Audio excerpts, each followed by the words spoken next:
तर हा ओबीसीवर अन्याय नाही? किमान तुम्ही त्या लोकसंख्येवर आधारित द्या. एकीकडे तुम्ही अण्णासाहेब पाटील महामंडळांना आत्तापर्यंत 12,000 कोटी रुपये दिले गेलेत. हे मुख्यमंत्री महोदयांनी सांगितलं, त्यांच्या मुखातूनच आलं. पण ओबीसी महामंडळाला मात्र 500 कोटी दिलेत. मग कसं काय होऊ शकतो? गेल्या काही दिवसांमध्ये ओबीसी आरक्षणावरून जे गोंधळाची स्थिती निर्माण झालेली आहे. मनोज जरांगे पाटील मुंबईमध्ये आले आणि त्यांना सरकारने एक आश्वासन दिलं आणि त्यानंतर ते परत गेले. आता जे सरकारी डॉक्युमेंट आहे, जो GR सरकारने काढलेला आहे, त्याच्यामध्ये ओबीसींमध्येच 3 मतप्रवाह दिसतात. एक मतप्रवाह असा आहे की याच्यामुळे मराठ्यांना आरक्षण मिळेल पण ओबीसी आरक्षणाला धक्का बसेल, जी भूमिका तुम्ही सुद्धा मांडतात. दुसरा जो सरकार मांडत आहे की ह्याच्यामुळे मराठा आरक्षण मिळेल पण ओबीसींना धक्का लागणार नाही. तर जे ब्लॅक अँड व्हाईटमध्ये आहे त्याच्यावर एवढं कन्फ्युजन क्रिएट का होत आहे असा प्रश्न सर्वसामान्यांना पडलेला आहे. आणि त्याच्यामुळे सर्व पक्ष मुख्यमंत्री चालवतात असं जे लोढांनी विधान केलेलं होतं, त्या सगळ्याचा संदर्भ घेऊन जे भविष्यातलं आहे त्याचं आपण समजू शकतो. पण जे ब्लॅक अँड व्हाईटमध्ये आहे त्याच्यावर एवढं कन्फ्युजन नाही. आमचे मुख्यमंत्री हुशार आहेत, चाणक्य आहेत, पण धूर्त पण आहेत. म्हणजे हा शब्द कदाचित मी चांगल्या शब्दाच्या अर्थाने बघतो. धूर्त असलंच पाहिजे राजकारणात.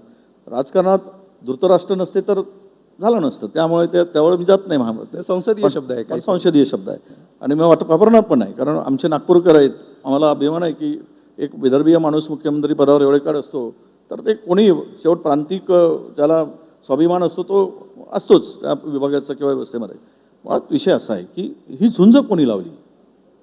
OBC versus Maratha, Dhangar versus आदिवासी, ही सरकारने दिलेल्या आश्वासनातून निर्माण झालेली झुंज आहे. त्यांनी सांगितलं की पहिल्या कॅबिनेटमध्ये आम्ही ट्रायबलचं तुम्हाला आरक्षण देऊ, कोणी धनगर समाजासाठी. मुख्यमंत्र्यांनी सांगितलं ते शक्य नव्हतं, पण त्यांच्या भावना तीव्र झाल्यात आणि ते मग रस्त्यावर उतरलेत की नाही आम्हाला ट्रायबलमधून पाहिजेत. दोघांमध्ये संघर्ष उभा झाला. बंजारा समाजाने मोर्चे काढलेत, आदिवासी समाजाने मोर्चे काढले, लाखोंचे मोर्चे काढले आणि दोघांमध्ये दरी निर्माण करण्याचं काम झालं. ज्यावेळेस मराठा समाजाला आरक्षणाची गोष्ट आली ते आम्ही देणार. खरं तर नारायण राणे समितीपासून तो विषय सुरू झाला, आमच्या सरकारपासून. परंतु त्या सरकारच्या नंतर जो अहवाल आला त्याला नाकारलं गेलं. ते खूप रेफरन्सेस मला द्यावे लागतील कारण मी त्याचा खूप अभ्यास केलेला आहे. पण मला एक सांगायचं होतं की मराठा वर्सेस ओबीसी हा जो वाद निर्माण झाला हे सरकार पुरस्कृत आहे असा माझा स्पष्ट आरोप आहे. कारण ज्या गोष्टी शक्य नाहीत सुप्रीम कोर्टाने वारंवार नाकारलेलं आहे, त्याच्या नोंदी आहेत. त्यावेळेस सुद्धा आम्ही सांगतो की मराठ्यांना आम्ही आरक्षण देणार आणि त्यानंतर जरांगे पाटीलसारखा एक व्यक्ती पुढे येतो त्यांच्या समाजासाठी, तो लढतो. मला कुणाला आरक्षण देण्यासंदर्भात विषय आमचा अजिबात विरोध नाही, आजही नाही, कालही नव्हता आणि उद्या पण नसणार आहे. मुळात असं आहे की या 374 जातीमध्ये विखुरलेला ओबीसी समाज आहे. या समाजाला तुम्ही यांच्या आरक्षणाला धक्का न लावता तुम्हाला जे पाहिजे ते घ्या. आता काय होणार आहे की पहिल्यांदा या सुप्रीम कोर्टाच्या निर्णयानंतर ओबीसीच्या 27% आरक्षण देणं शक्य नाही. काही जिल्ह्यामध्ये 0 आरक्षण असणार आहे. आता नव्यानं ज्यावेळेस आरक्षण टाकलं जाईल त्यावेळेस फार प्रॉब्लेम होतील. गडचिरोली सारख्या जिल्ह्यामध्ये ओबीसीचा जिल्हा परिषदेमध्ये आरक्षणच नसणार. खरं, नंदुरबारमध्ये आरक्षण असणार. तो तर ह्याच्या पूर्वीचा जिथपासून हे कोणाच्यामुळे झालं?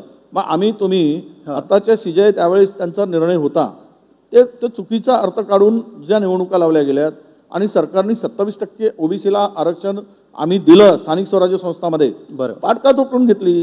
का चुकीचं इंटरप्रिटेशन केलं गेलं? या सगळ्या गोष्टी येतात. मी विरोधक म्हणून बोलत नाही, पण ही झुंजक लावण्याचं काम होता कामा नये. महाराष्ट्र तुमचा आहे. महाराष्ट्राला कवेत घेण्याची तुमची इच्छा आहे ते घ्या, पण कवेत घेत असताना ते पंख जरा लांब असू द्या, त्याची सावली मिळू द्या. कवेत घेऊन त्यांना दाबू नका, एवढंच आमचं म्हणणं आहे. ठीक आहे. सत्ताधाऱ्यांवर तुम्ही टीका करताय, सरकारच्या धोरणाला जर तुम्ही मार्क पण देत नाहीये, मात्र सरकारची जशी वर्षपूर्ती आहे